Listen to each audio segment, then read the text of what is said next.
Alrighty, guys. Y'all see this? Yes, alternator car quest. It's not a Mopar. I don't know if they can get Mopar for this old model PT Cruiser.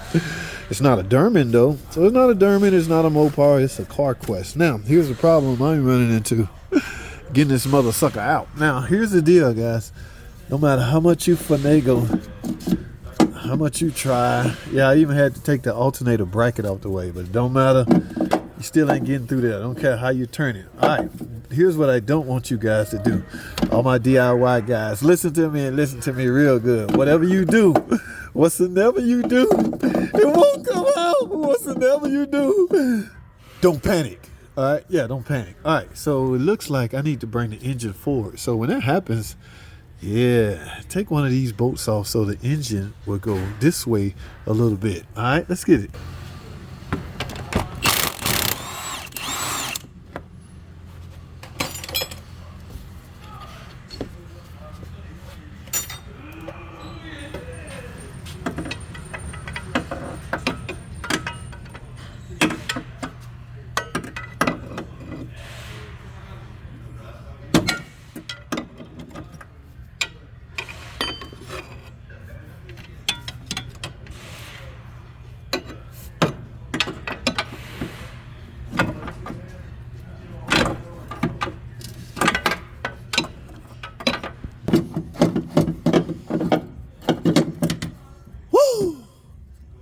Holy crap.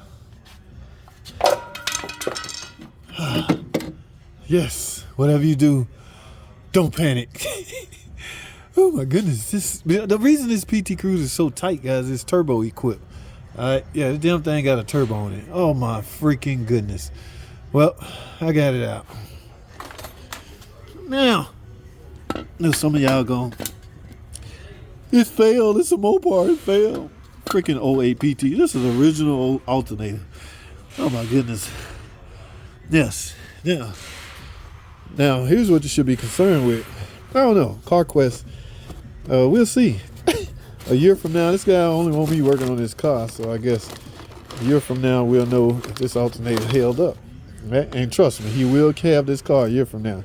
This is a 08 model PT Cruiser, and you best believe this guy said his car ain't going nowhere. All right, so guys, I'm done. I don't want to entertain this foolishness any longer. All right, remember when I told y'all about these nuts? It's best to use a serrated nut. The ones that come on these aftermarket alternators never, it's never serrated. But I'm gonna try to go back in with a serrated nut. All right, guys, I got it out. So just in case anybody getting ready to do alternator on a PT Cruiser, yes, the axle has to come out, turbo or non-turbo. In fact, here's what really kicked my butt. Okay, the alternator bracket has to come out because it sticks out like that, and you can't get the alternator past it in the way, so you got to take that off, and then you're home free from there. All right, I'm gonna end this video, man. That's all I have, man. I appreciate y'all watching.